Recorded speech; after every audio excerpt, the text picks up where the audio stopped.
Welcome back, everyone, to yet another exciting, fun episode of Tevora Talks. I am your host, Cash, joined as always by my co-host and partner in cybercrime, Mr. Clayton Rhiness. Happy new, where are we? Where are we in the year? April? End It's of April. almost May. Yeah, good to be here. Yeah, good to be here. How's it going? How's everything? Yeah, going well. Going well, going well. And ironically, I think well, we're kind of about to dive into some of the fun topics you have in mind. It was a shower thought this morning that there hasn't been any major record-breaking breaches this year, which like the last few years it's always been like T-Mobile this guy, Target that, Yeah. millions and It billions of records, everybody's passwords. Last year, like who is it? Social Security and all that good stuff, right? So, yeah, yeah, it man. seems like it has been a little bit quiet. Now, knock on wood, but it used to be very easy to see headlines about this latest breach. It was happening perfect regularity. I think this year's definitely been quieter. Maybe people aren't as concerned as they used to be. Maybe we've hit sort of peak hysteria and now things are falling off. I don't quite know. Yeah, I don't know. Kind of strange. It's either the calm before the storm, like when the tsunami is drawing water back in before it crashes Yeah. and burns everything to the ground. I don't know. I hope not. I hope that's not the case, but nonetheless, eerily quiet in the major hacker world. That said, though, there's still a lot of random stuff, right? Tons of 0 days, tons of vulnerabilities, and I think you brought a couple cool Yes. ones up to light that could potentially affect a lot of people. I'm curious about that, but I'll kind of pass the buck to you if you want to bring it up, and then we can just, I guess, dive right into it. Yeah, this issue that came out yesterday it really caught my eye. These guys found well, this firm or cybersecurity research firm, Oligio, Oligo, they put together basically a an attack on against Apple AirPlay. It's called Airborne. That's their sort of attack payload. And what's really, well, those come out every day, fine. But what really was interesting is it's a zero-click remote code execution and it's wormable, meaning if you're on the network with someone else that's compromised, you could be affected as well. So all those three things combined, I was like, whoa, okay, this is an interesting one. But yeah, it turns out so if you have AirPlay enabled, right, runs on port 7000, et cetera, right, you could be vulnerable to this payload. And so if someone ran it and you're participating on a LAN, wireless or wired, and you have AirPlay enabled or you're listening for other AirPlay devices, right, you just got owned. And then that could be used as a jumping off point for everything else. So the demo isn't really that interesting. It's just because it's zero click, right? It's just, hey, I'm on your network and I've owned you. But there is a patch available, so you definitely got a patch. But man, I just think of the scope this is affecting because if you read it up, it's not just, Mac computer endpoints. It's all the other Apple TV. It's all the other third-party devices that support AirPlay, right? Because third-party manufacturers can license AirPlay. They can use it on their devices. Those are also vulnerable through this attack payload, which is staggering. So everyone's got like a Google T. Like I have a Google TV, Hmm. but it actually has, AirPlay capabilities built into it. So it has like an AirPlay, stack. So that I think in some cases is vulnerable. So, man, just the scope of this could be tremendous. Yeah, I mean, it seems pretty risky, right? Because I'm kind of like reading about it as you're kind of talking about it. It seems like, the short answer is, I guess, update, but update where? Your cell phone, of course, is like updatable, of course, but how many of us, especially maybe some of our older parents or whatnot, that just don't notice the updates, for example, right? And they just go forever without updating their phone, or there's always that misconception of, oh, Right. Apple forces us to update so it breaks our phone, so we buy a new one, right? So there's all the there's that crowd too that refuses to update. But the interesting part is what you said latter is it's not just like your iPhone, right? It's all these other AirPlay devices like your TV. And the trick there is that those devices, you don't really have any kind of toggle to receive an AirPlay connection, right? It's either for like maybe exception of, I don't know, Google TV, right? Where you can like turn off Apple TV functionality Yeah. or Apple AirPlay functionality, but they're all set to just kind of like receive any AirPlay signal, right? Yeah, So by design, right? yeah, by design. So that's kind of interesting. And I'm kind of It's funny reading they're into. like, Go hey, ahead. just turn it off. I'm like, well, that's the whole point. It's like it needs to be listening on that port. That's because it's waiting for a connection, right? I mean, it And just it's defeats the whole purpose if you turn it off. and it's interesting because it's like if even if you were, somebody using the function for legitimate purposes, right? To bake it into your app to be able to AirPlay whatever you want on the screen, right? But that's just like an open development kit, right? It's like a SDK that you can just kind of manipulate. And if you use it for the wrong purposes, I guess a lot of different things that can come out of it. It says here like 0 click, 1 click, access control list, user interaction bypass, local arbitrary file read, sensitive information disclosure, man, the middle attack, denial of service. So Yeah, I know. this Like, is like somebody. they're like throwing out the all the buzzwords. Like, oh my gosh, I guess that's pretty the immediate crazy. fix would be if somebody from Apple is listening to our podcast, fix this and push to everywhere. Yes. Well, yeah, thankfully there already is a patch. But but still, I mean, you mentioned like who does all of their patches. There's people that are in my family who I won't mention, but I go and work on their computer and there's like updates pending on their Mac. It Oh just drives yeah, me nuts. It's like it's prompting you to reboot. It's like, well, when do you want to reboot? Like, we need to reboot. Like, hey, there's a new version. I'm like, oh my God, I can know. you please just update and restart? Like, well, I have to close everything if I restart. Like, oh my, oh my Lord. But I always tell my family, I'm like, it kind of goes in levels of severity. If it's yellow, it's like you should update. When it turns red, it's like, yo, update, you know? yeah. It's time to reset the device. I don't know what your experience is. I have Windows computers, but I use an iPhone, and I have my iPhone set to like automatic update on iOS. But every time I go in, it's like it didn't pick up that there was an update. I go in and check settings. It's like, oh hey, there's an update. Like, "Wah, weren't you supposed to auto update? Why is it never? Why do I never get prompted that there's an update pending? It's always I have to check. Not very For reassuring, right? what, for Windows? You know, for the phone. Oh, for the phone. I always run that to on Windows. You always open to, like, software update. It says you're up to date. And I'm like, check for update. And it's like, boom, this entire list pops up. Like, where were you on that one, man? Yeah. I feel We're like it's always definitely a not little up bit to behind. date. Yeah, It's like, it's like, which aren't you one auto is it? checking? Sure. Yeah, you're good. It's like, good. Are you sure? It's like kind of like Chat GPT. Have you ever asked it something and then you say, are you sure? It's like, well, no, you're right. I'm wrong. I'm like, well, who do I trust here? Yeah, But don't yeah, I trust the mean, AI. Probably not a good way to go. This IoT whole vulnerability got me thinking. I'm gonna go take a little bit side tour on this, but just general IoT, right? AirPlay, of course, big vulnerability affecting the masses because how many people have some kind of Apple product, right? Tons. Yeah. But I was thinking, let's fast forward into the near distant future with all of these little robots running around, right? You know how they're trying to make these robots a little bit more affordable so that anybody can really get one, kind of like a car payment, right? You pay like 100, $200 a month on a lease plan or whatever. But it got me thinking right now down this path of like iRobot. Do you remember that movie where Yes. it's like, they're all connected to some mainframe.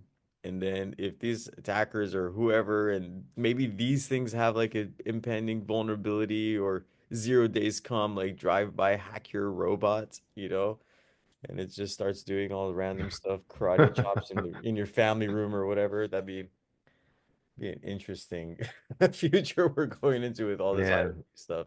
I know a little too connected at some points. Yeah, IoT I think has been like a big risk factor for so many years. Just because there's so many small companies that just create IoT devices, they just buy parts off the shelf and slap it together, and Yeah. there's just no real concern about security. And I mean, I'm guilty to it, right? How many IoT devices do I have? I changed like some smart switches in my house, right? So they're communicating to some app that's communicating again to Google Home, for example, right? So Yeah. I know it's gonna happen. I'm gonna walk in one day and like all my lights start flickering because somebody's hijacked me somehow, or that device naturally, these, IoT devices by design, they're intended to just keep pinging the network and try to find more of their kind. And what else is there? It's like all constantly doing a sweep. So Yeah. it's pinging that It's information amazing how back chatty somewhere. those devices can be. I mean, I see that stuff on my home network, right? I run unified network. I got Pi-hole looking at all the DNS that's happening. But just the amount of requests it makes, and then some things want to really, I mean, gigabytes a day for an embedded device, basically. Like, what is this thing doing, right? Sending telemetry about all this stuff and looking for updates. And yeah, it's still, we still haven't, I think, solved the embedded device or the IoT issue, right? You got to isolate that stuff. Yeah, I remember. I don't know if you've. It was some attack years ago. I don't remember the exact details of it, but it kind of led down to the attack came through an IoT device. It was some kind of IoT thermostat, not like a Nest or Home or Google, one of those ones, some kind of other brand thermostat, and they got into the whole freaking network through that thermostat, apparently. Yeah. So I guess, choose your IoT hmm devices. Use Hey, big brands, I especially, I would guess. say, especially, you work from home folks. And I think, Cash, I know you may be thinking of where I'm going with this, but we did know or hear about an incident where, a guy was VPNing in to multiple spots from home as part of an independent contracting gig, doing his 2FA and all that. But, his host got popped from something else happening on his local area network. Then he was VPNing into his customers' sites. It was as bad as you can imagine it going. But Yeah, I you remember got to that whole protect deal. yourself at home. I mean, I've got it's totally isolated, right? Layer two separation, separate VLAN. Like I'm not participating on the kids' network where the iPads are, right? Or where the Jellyfish Light controller is operating. It's just, there's no way, right? I don't want to have a problem. Yeah, it's interesting. It's like I think you're what you mentioned about your own home network, putting a pie hole, right? So for like those users don't know, a pie hole is like a super intentional vulnerable computer by design that's like, hey, here's like a little pot, send all my information. I'm sorry, crossing with like a honey pot, but nonetheless, it's similar concept, right? Collecting all your Yeah, network DNS. information so you can see I, what's really happening there. exactly. I mean, I just use the DNS filtering functions, and it's just interesting to see like all the ad tracking stuff that's happening, and yeah, that I think that's primarily it, right? Really just blocking all of the telemetry and spyware stuff that they put on these devices and having it, phone home to the mothership and report who knows what. Yeah, totally. And I kind of made a comment earlier. It's like go with the big brands, but then I kind of retract that because usually the big brands are the ones that have the heaviest target on their back, right? So, and then one-off brands don't really maybe have the backing to go into securing their systems as much. So, which way do you go? I don't know. It's Yeah. a double-edged sword on IoT. But we'll see. We'll see what the future has to hold. Last year I think you were mentioning there's some good report that you got your hands on from last year, and just the typical entry point. I don't know. You want to talk about that a little bit? Yeah, the FBI did publish their Internet Crime Report for 2024. Ah, yes, It's yes. got a lot Thank of you. stats that they slice and dice several ways. Yeah, it's very interesting. It's not terribly long for an FBI report. It's only 47 pages, but um, it's got some great things that stood out. This is cybersecurity crime that gets reported either through local authorities or directly to the FBI. And some of the 2024 by the numbers, like on the page 4 of this report, it says dollar amount in losses in 2024 is $16.6 billion, which is seems like a lot. That's a lot of money. That's all cybercrime, people getting That's a scammed, lot. right? Phishing. Oh my goodness, right? Uh, One thing that stood out on it has complaints by age group. Now, sorry, boomers, but you're getting crushed out there. You guys are getting reported on a lot of different types of fraud at the highest rate, but it does skew, right? As you get younger, you get fewer reports. Maybe that's just age age and culture a little bit but it's interesting that there are, I mean, millions in losses for the 60 plus group, 150 reports, 150,000 people reporting. You can get into the demographics, but really, I think the type is interesting, right? The number one type is phishing/spoofing. People are still getting phished. They're still getting bum emails. They're clicking on that SMS message, right? It's the phishing spoofing is the number one type of Wow. complaint reported by far. It's like almost 3x the number two, which is extortion. Uh, so, I mean, think about that for a minute. It's 2025, and in 2024, we still have phishing, spoofing being by far the biggest entry point for fraud. That's wild. I wonder, what some of these big email security companies are trying to do about that. Because I don't know, what is there a trick? Because I mean, manually you can do it, right? I guess you'll have to kind of maybe automate that manual process of validating an email better, but Hmm. then what would that look like? Hmm. I know it's tough. I mean, if you look at the loss, it's basically like investment is the category with the highest amount of losses, right? So this is like someone spoofed, your brokerage account provider, right, and got into your retirement, your 401k, whatever, right, and transferred some funds. Because I think, the stuff that I work with, you don't get a ton of emails. You get the little spammy stuff. Maybe you discontinue getting those marketing emails, but you get the one document like, hey, you got something waiting for you when it's tax season, right? I don't know that I get a ton of emails all the time. So I would think that when you get those, they may not look like something that you're terribly familiar with. I mean, if I got a weird investment email from my brokerage, I may be more apt to click on that than others because it doesn't come over as much. I don't quite know. I'm trying to make sense of what's here, but it's hitting people where it hurts, right? Obviously, if they're getting into your holdings and Communicate. transferring money, that's a big deal. Of course. I mean, imagine because I think the cutoff we've done it on our investigations plenty where, money get moved accidentally, by design, but you have what I think it's maximum 48 hours where the banks can reverse a transfer, something like that. Yeah. After that 48-hour mark, it's proper gone. So I guess for those of you out there, if you're still listening at this point, if you do notice money's missing, don't sleep on it. Like immediately make that phone call. You got 48 hours. You call 49 hours, that's money's gone. The bank will not be able to do a thing for you. How many have we been on? I remember there was one where they accidentally transferred, because they got an email, right? They got a spoofing email, same exact storyline that you mentioned. Hey, this is so and so. We need you to send some money here. Yeah. Uh, and they sent it. And then they called us. Unfortunately, like I think 3, 4 days. They sent it maybe on a Thursday, and they called us on Monday, and that's it.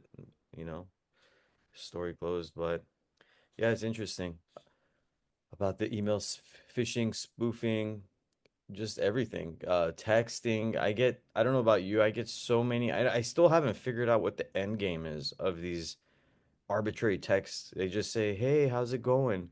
I don't know. Have you ever received any of those? Yeah. I'm I not saw sure. that, and I never knew what the angle was, but someone suggested that they're trying to trying to soak in fraudulent numbers and like just build a reputation for having sent texts that weren't fraudulent for a time to be able to sort of age out and get a better reputation for these numbers, which kind of made sense. I don't know if that's what's happening, but I still get a ton of those.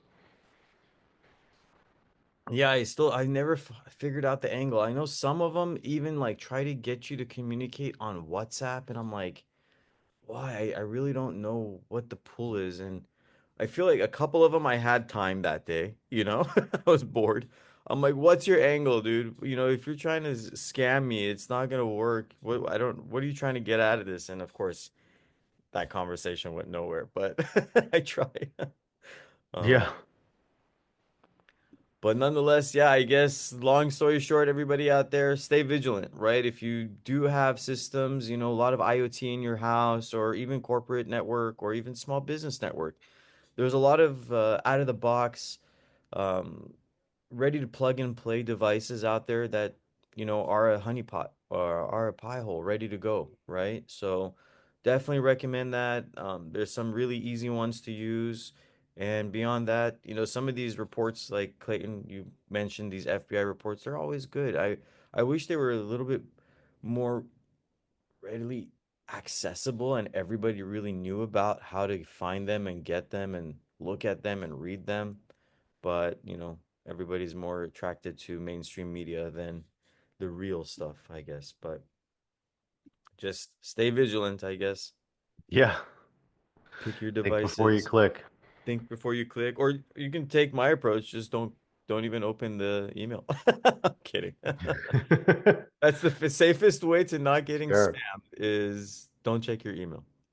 But if you do, validate, verify. If you do get an email ever that says, hey, this is your CEO, we made a mistake, can you send money here? Call them. Don't just be okay with an email. Make sure you call them. And yeah, I don't know. Any final words of wisdom for our audience this week? No, nothing else.